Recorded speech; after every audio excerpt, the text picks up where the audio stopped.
¿Ah? No. Sí.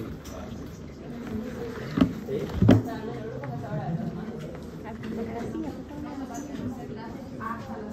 Hasta las 6. Ya, y entonces lo que vayan todo el tiempo que llegue. ¿Listo? 6:30 empezamos. ¿No? ¿Sí? Bueno. Sí.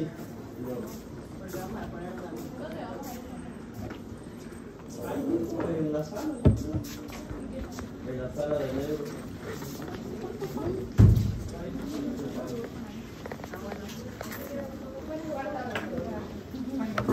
Bien, vamos a continuar con lo que son las cefaleas. Ahora vamos a hablar de la cefalea tensional. En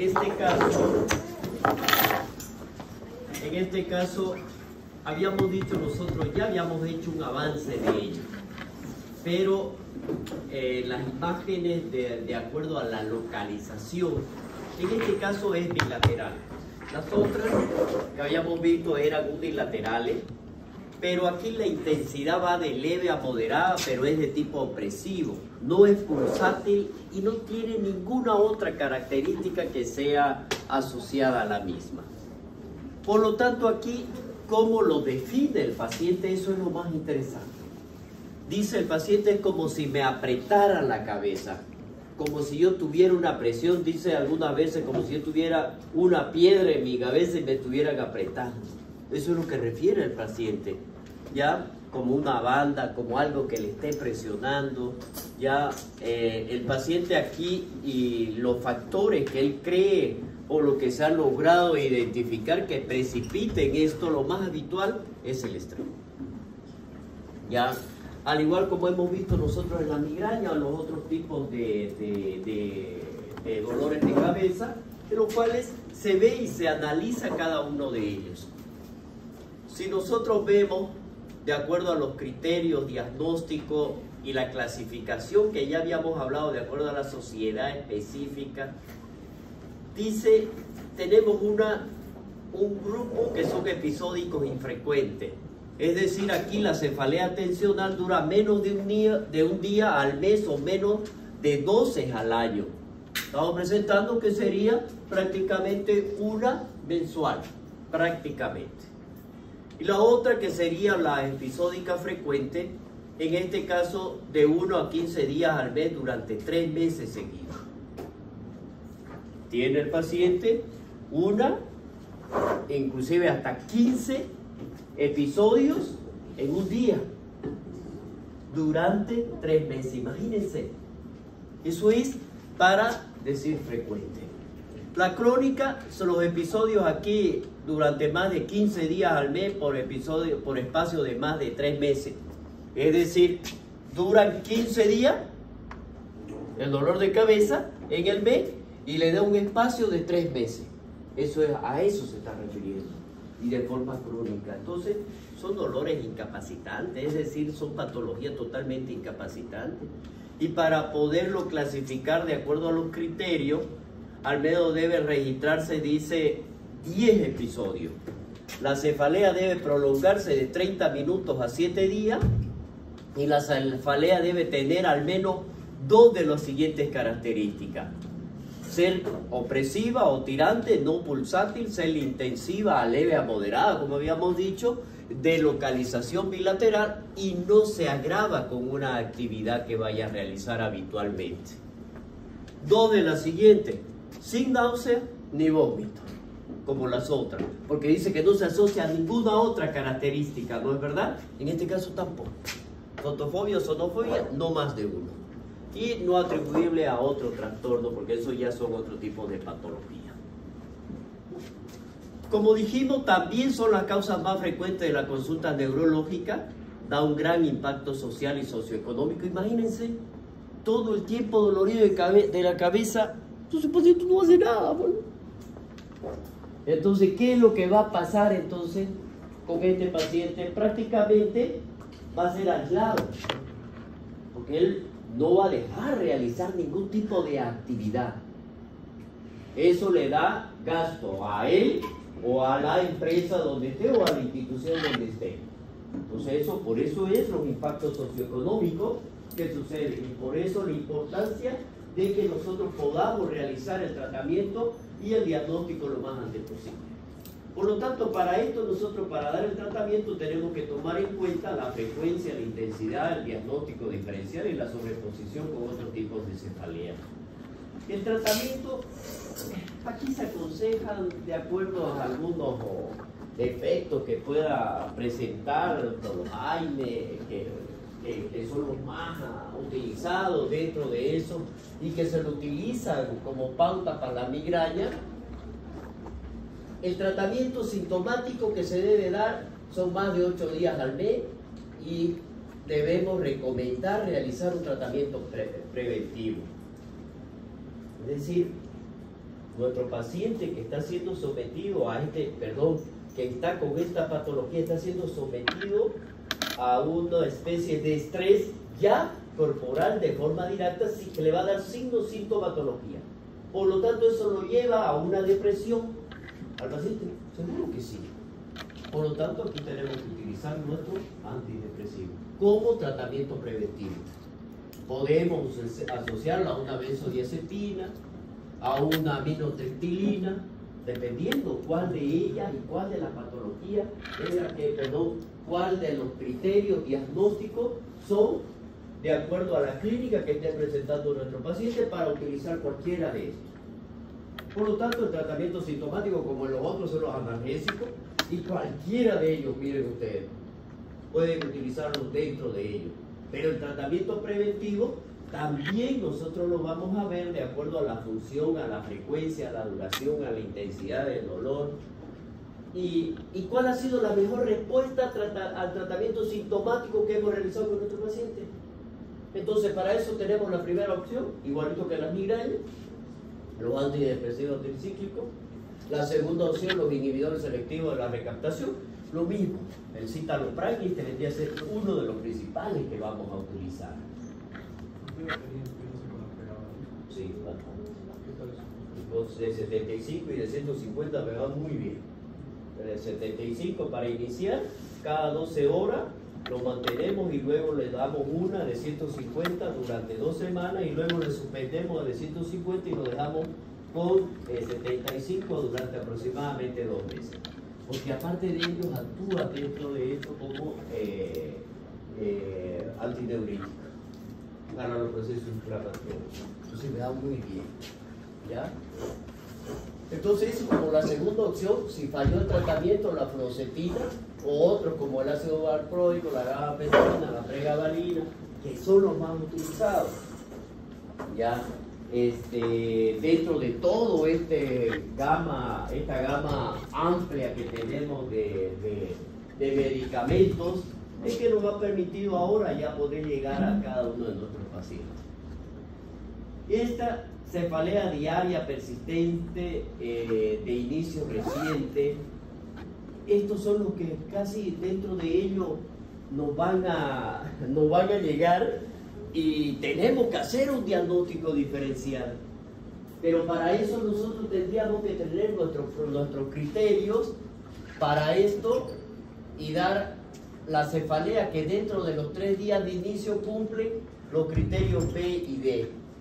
Es decir, cefalea diaria, no remite por más de 3 meses, y el C, que sería menos 2 de la focalización bilateral, opresivo, está dentro de lo que es la tensional, ¿ya?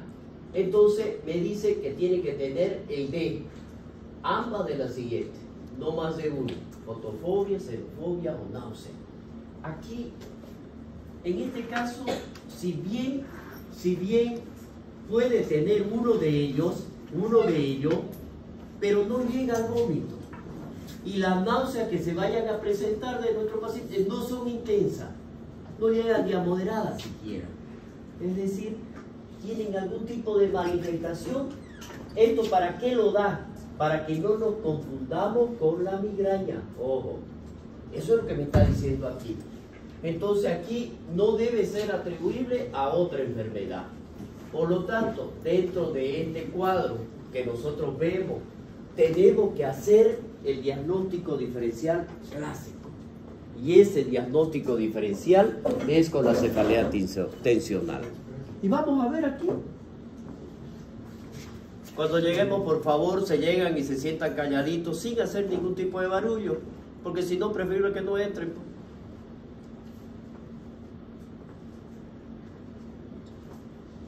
Ya. ¿Qué es aquí entonces el diagnóstico diferencial? Primero, con la cefalea tensional. Cefalea por el abuso de analgésicos. Miren ustedes esto. Son pacientes que utilizan los analgésicos por todo y por nada. Y una de las manifestaciones clínicas que le da el organismo es dolor de cabeza. Entonces aquí nosotros tenemos que diferenciar, y para eso está nuestra historia clínica. ¿Qué es lo que tengo que hacer? Retirar primero toda la medicación que está tomando para luego saber yo a qué se debe. Vamos a ver aquí. Cuidado. Viene otro diagnóstico diferencial. El aumento de la presión intracraneana. No por nada me da aumento de la presión intracraneana. Y aquí nosotros, cuidado, que ambas pueden coexistir con la migraña. Si nosotros hablamos de aquí del tratamiento, pues aquí debería estar autolimitada, es decir, el mismo paciente no necesita prácticamente que le demos nada, porque ya lo ha dicho, nosotros tenemos que ver aquí, no necesita, no requiere un tratamiento, simplemente o el descanso o que nuestro paciente se le dé algún tipo de charla, porque no se olvide que el desencadenante es el estrés. Entonces tal vez retirándolo de la función que está realizando, cambiándolo a otra función, si es permisible, podría solucionarlo sin darle medicación, o darle la medicación lo más suave posible. Es decir, algo más leve, algo que no sea tan intenso como lo hemos tratado en lo anterior. Entonces aquí la crónica da pobre respuesta al tratamiento, y el tratamiento que vamos a realizar aquí va a ser igual que la tensional, netamente de tipo sintomático. Cefalea durante el embarazo y la lactancia. Este es otro tipo de cefalea que nosotros vamos a cursarlo, lo vamos a cursar. Son parte de la patología de base, de nuevo. Y de esta nosotros, ¿qué son? La migraña. Esa es una cefalea, esa es una de las patologías que le va a acompañar la migraña. Ojo, tiende sí a disminuir con el embarazo. Si bien se va a presentar, tiende a disminuir con el embarazo. Y el tratamiento aquí que se le da son acetaminofeno, la fenotiazina, los esteroides en agudo. No se recomiendan los AINES en primer trimestre, valorar riesgo-beneficio. Cuando me dicen valorar riesgo-beneficio, tengo que ver qué me va a hacer o cómo está la intensidad, en este caso del dolor, para ver si en el primer trimestre este medicamento que está contraindicado en el primer trimestre porque me puede causar alguna alteración teratogénica en mi recién nacido, si amerita que yo la dé. Pero cuidado que el dolor sea tan intenso y le esté causando daño a la mamá o al quien lo está llevando dentro. Entonces tengo que valorar riesgo-beneficio. Tener un recién nacido con alteraciones teratogénicas no se lo recomiendo a nadie, ¿no ve? Entonces, ahora, si nosotros tenemos y evaluamos esto, busquemos otro medicamento que sea menos agresivo. Por eso dice, no recomendamos esto, pero valoremos riesgo-beneficio para verlo. No utilizar la ergotamina porque me puede causar una hipoxia fetal y contracciones uterinas y provocarme un aborto o un parto prematuro. El magnesio y la verapamilo inducen al parto. Los beta bloqueadores bajo peso al nacer, las ASA, es decir, el ácido acetil salicílico, el cierre prematuro del conducto auricular. Eso es lo que me va a provocar, y si me cierra el prematuro, no hay el intercambio y mi niño nace cianótico. Porque lo único que hace es circular, ¿no es verdad? La ergotamina, la hipoxia. El sumatriptal no ha demostrado incremento de riesgo fetal y por lo tanto tampoco se ha demostrado que esté contraindicado. Podría ser una de las indicaciones que podríamos administrar. Las recomendaciones por la FDA, los analgésicos simples, acetaminofén, cafeína, AINE, el ibuprofeno, indometacina, naproxeno, no se recomienda el ketorolaco, los neurolépticos, la clorpromacina, la broncina o los antiepilépticos no se recomiendan en este caso. Por lo tanto, miren ustedes, ya tienen una lista y eso lo van a encontrar en cualquier libro y en cualquiera de los documentos en los cuales existe una contraindicación. Ahora es más fácil, pues, ¿no? Uno entra a la internet, directamente pregunta si está o no está recomendado. Pero ya nos guiamos con esto. Los triptanos, en este caso el sumatriptán, podríamos administrarlo, ya dijimos. Los beta bloqueadores están recomendados como profilácticos, el propanolol y los antieméticos. No se recomienda el uso de la metoclopramida porque es teratogénica. La piridoxina en este caso sí se aconseja, pero no la metoclopramida. En el primer trimestre generalmente. El otro que podríamos administrar es el sulfato de magnesio. Este tema, que es el último, ya le dije yo al inicio, ¿no? El trigémino, aunque es el nervio más grueso, es el más complicado porque tiene 3 ramas y es el que se me va a afectar más frecuentemente y me va a provocar manifestaciones clínicas que son totalmente insoportables en el paciente o en la persona que lo va a llevar adelante o que lo va a padecer.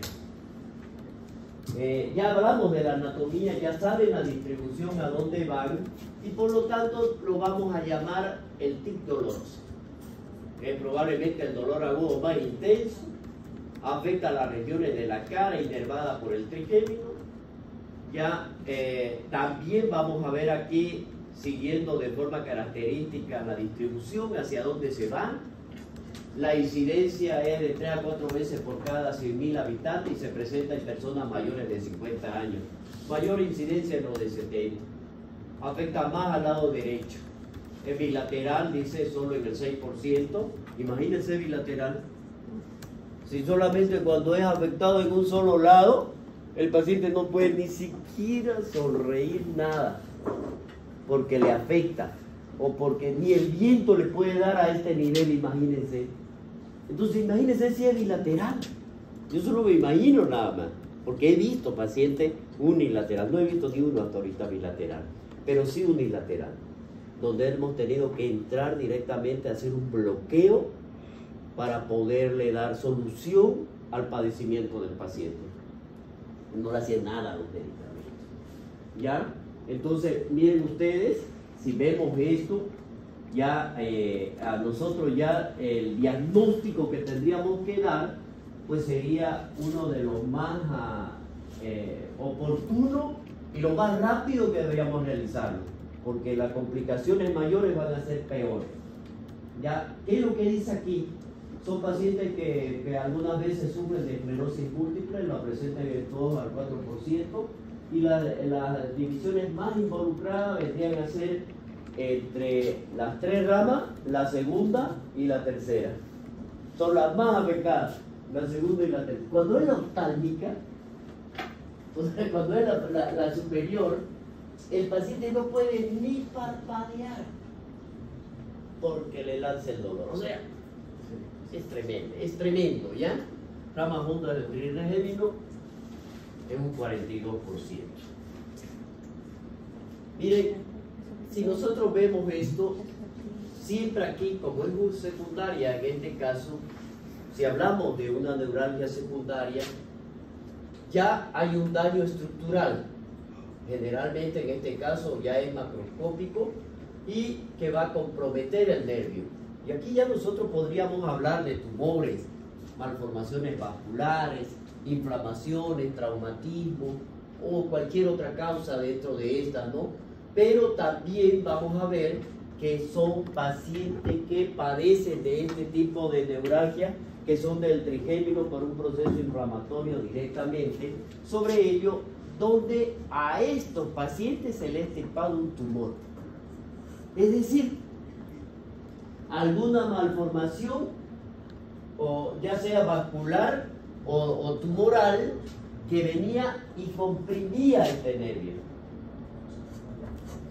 Entonces eso podría ser una de las primeras causas. Entonces, siempre que venga un paciente con una neuralgia del trigémino y nosotros lo diagnostiquemos, pensemos en algo más allá, no solamente que es un proceso inflamatorio de él, sino algo me lo está provocando, algo me lo está provocando. Entonces, siempre en estos pacientes se asocian a lo que vienen a hacer la parestesia. Es decir, nuestro paciente en este caso lo siente como adormecido. Y es lo que refiere el paciente. En el territorio que está afectado registra además hipostesia o anestesia y abolición del reflejo corneal. La causa más común de estas neuralgias secundarias son los tumores de cambio de gas. ¿Se acuerdan que es el más grande? ¿Ya? Y del ángulo del ángulo pontocerebeloso. Entonces, esto nos lleva ya a nosotros a tomar una decisión. Todo paciente, vuelvo a repetirlo, todo paciente que venga con una neuralgia y que nosotros sospechemos que el afectado es el trigémino, no se conformen con simplemente darle un antiinflamatorio. Hagan el estudio. ¿Cuál creen ustedes que sería el estudio más conveniente? Ahora una resonancia. Ahora sí una resonancia. Porque no se olviden que lo que están pensando ustedes es en un tumor, ¿no es verdad? Porque la tomo no es tan específica. Porque la tomografía no es específica para ver nervios. Con la resonancia me va a permitir identificar si el ganglio es el afectado o si hubiese un tumor. Para que yo pueda identificar un tumor con una tomografía, lo tengo que realizar con contraste. Ahí estaría. ¿Vieron? Entonces, tengo dos cosas que se me están cruzando. Puedo pedir la tomografía, pero con contraste si yo estoy pensando en un tumor. ¿Es de difícil acceso en los hospitales públicos de contraste? No. Y como todo. Sí, ahora ya va a haber resonancia magnética en el hospital japonés.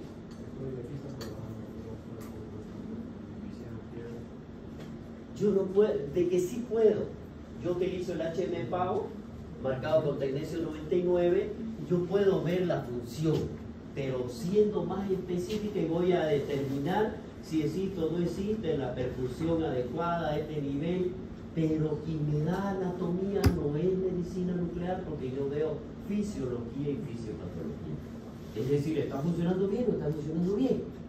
En cambio, quien me da anatomía y estructura es la resonancia, es la tomografía, es la radiografía. Por eso, los 4 estudios se correlacionan. Siempre que yo tengo duda en algo o que quiero confirmarlo, yo sugiero correlacionarlo con estudio tanto, para que corroboren mi diagnóstico a esa razón. ¿Ya? Entonces, miren ustedes, ahí ya lo tienen ya.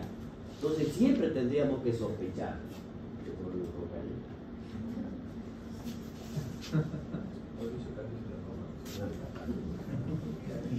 Entonces miren la etiología ustedes.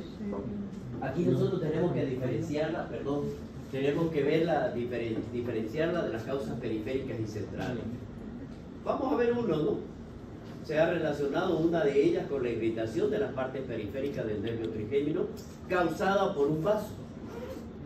Y en esa tenemos las lesiones periféricas, miren ustedes, traumatismo, patología infecciosa, por congenidad o proximidad, trombosis del seno cavernoso, lesiones en el ganglio de Gasser, lesiones a nivel de la raíz sensitiva, vasculares y tumorales, lesiones a nivel de los núcleos centrales, en la esclerosis múltiple, como estamos nombrando.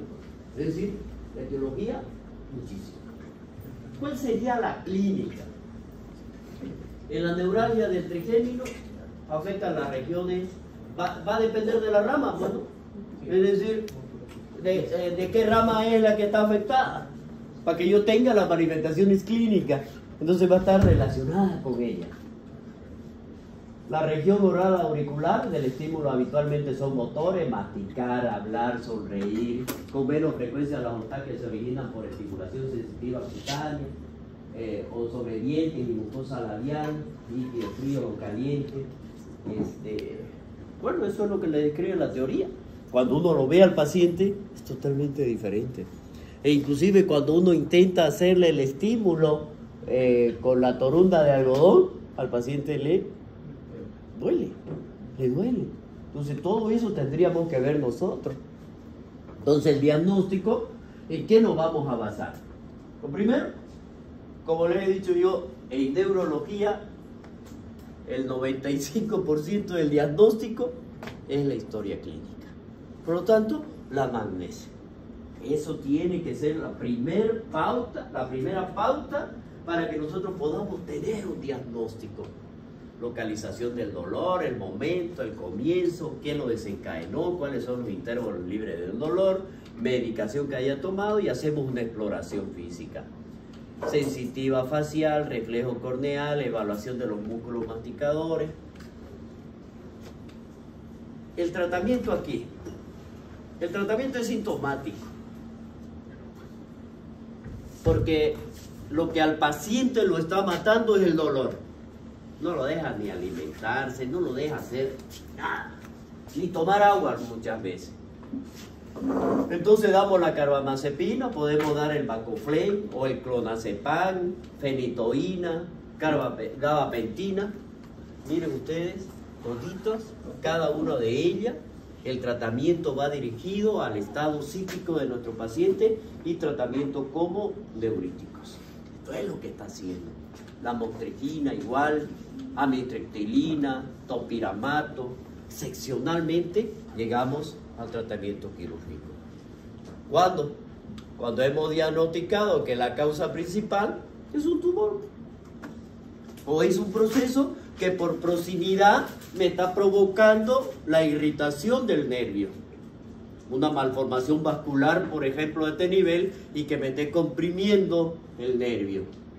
Entonces, tratamiento, sí o sí, tiene que ser quirúrgico. Entonces, excepcionalmente. Otras consideraciones que nosotros tenemos que tener en nuestro paciente con cefalea o con dolor de cabeza. ¿Cuáles son los criterios que yo voy a tener para internar a mi paciente? Ya no importa qué tipo, ¿listo? No importa, olvídense.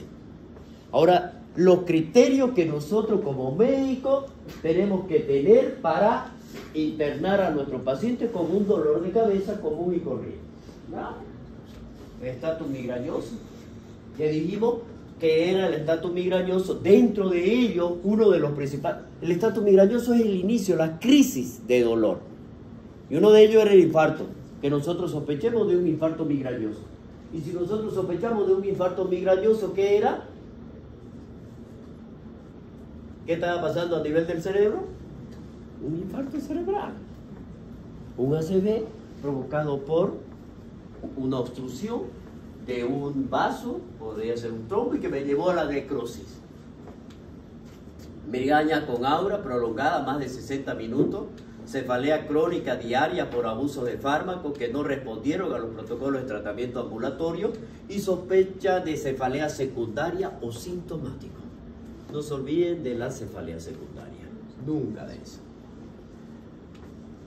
¿Cuándo lo vamos a derivar al especialista? ¿Médico general o médico internista que atiende a un paciente neurológico? ¿Cuándo no tenemos que considerarlo nosotros para pasarlo al especialista? Primero, cuando existe una incertidumbre diagnóstica. Es decir, ¿qué más hago? ¿Qué estudio más le pido a mi paciente para llegar al diagnóstico? Cuando la cefalea primaria son sin respuesta al tratamiento, la cefalea crónica diaria sin o con abuso de medicación, tratamiento complejo por la interferencia de la medicación con otros problemas médicos, cefalea en racimo, neuralgia del trigémino, hemicrania, cambio en las características habituales. Ojo, cuando yo tenga esto, pero con esa incertidumbre. Como verán ustedes, no es difícil poder diagnosticar una cefalea siempre y cuando nosotros tengamos las pautas para poder decir: este es el dolor de cabeza, este es el causante del dolor de cabeza. Vamos a avanzar un tema corto, que es accidente cerebrovascular. Y qué bueno, Malero. ¿De qué hogar?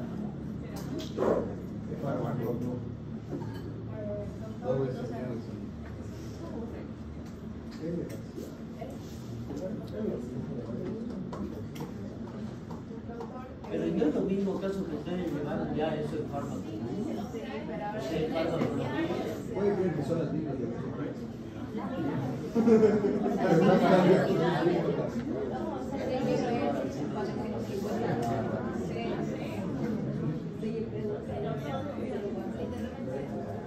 ¿Quién es el docente? ¿Villa? Ya vamos a ver el inicio de esto, ya para que lo vean. No es para que lo vaya guardando bien, porque no sé cuál edad de mi vida el jueves adelante.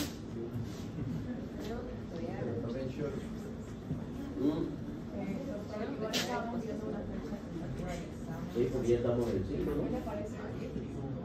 21 de la otra semana. ¿Cómo le explicamos?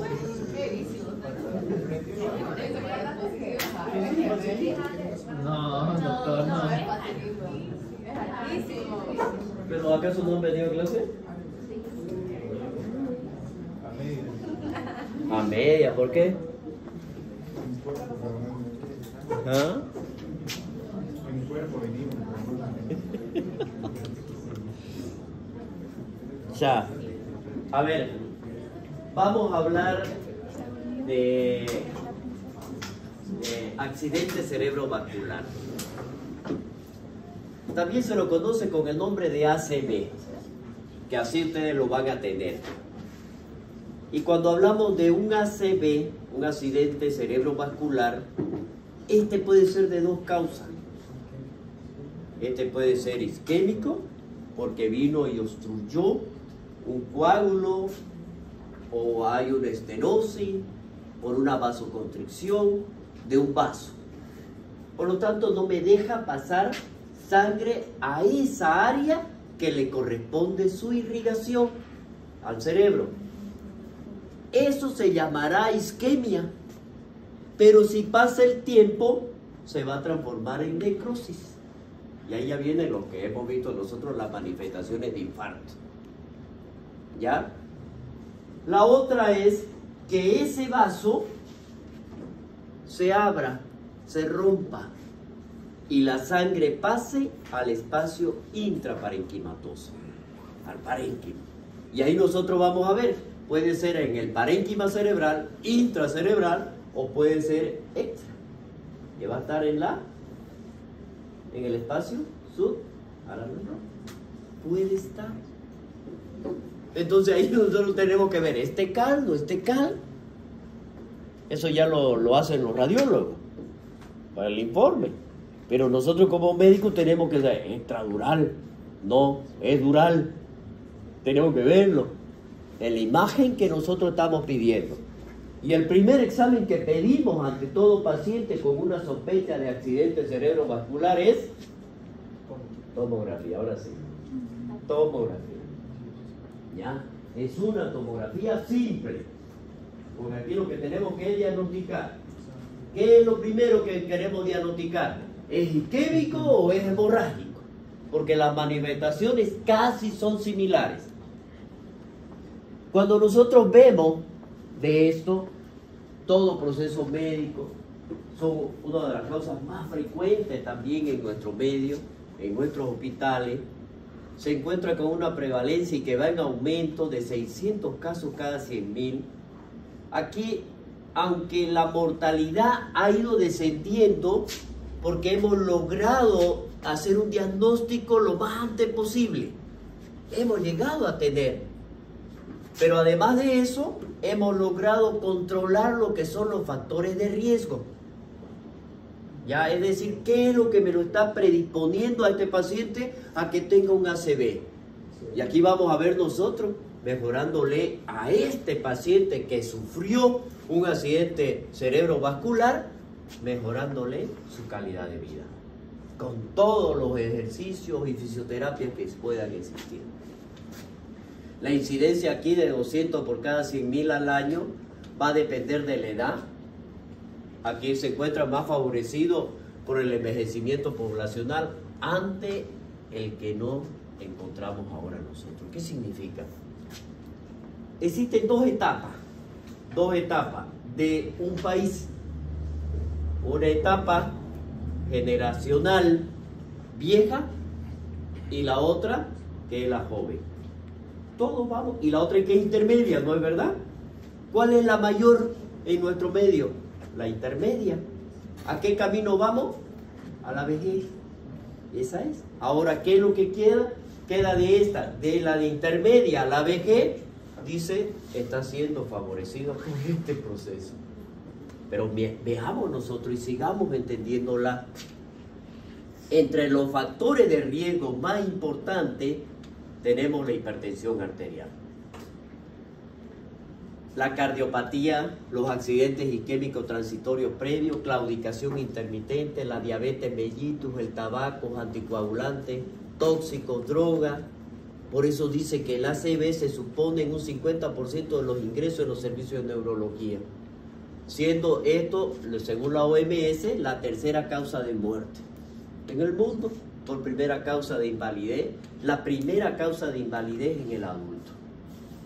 Entonces, como vieron ustedes en semiología y en la forma de cómo el paciente, en el grupo de práctica vimos una paciente con una hemiplegia izquierda que es producto de un ACV, pero un ACV hemorrágico.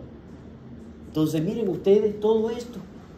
Entonces ya me está dando la pauta, la vejez y dentro de ello la hipertensión arterial, sumado a los demás factores de riesgo que van a existir. Y aquí vamos a ver nosotros en esto,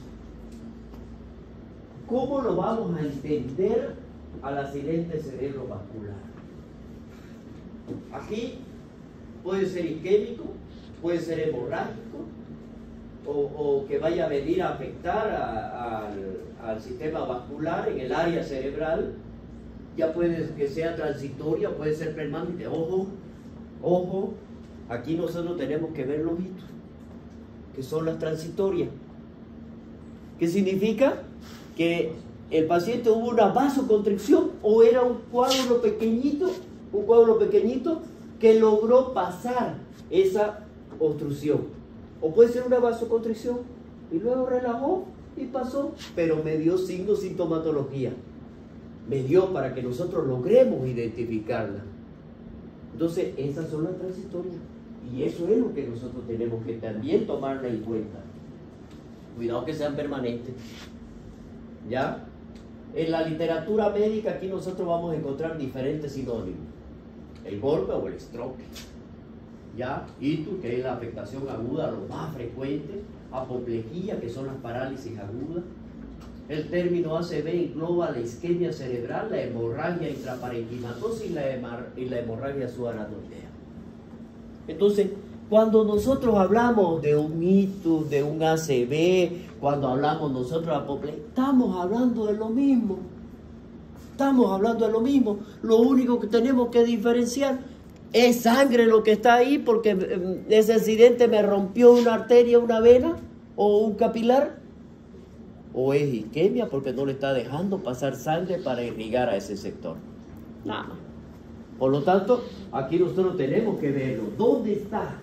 Y para esto, el estudio que pedimos es tomografía simple, sin contraste. Tomografía simple, sin contraste. Bueno, esta imagen es simplemente para que ustedes se acuerden anatómicamente, ¿ya?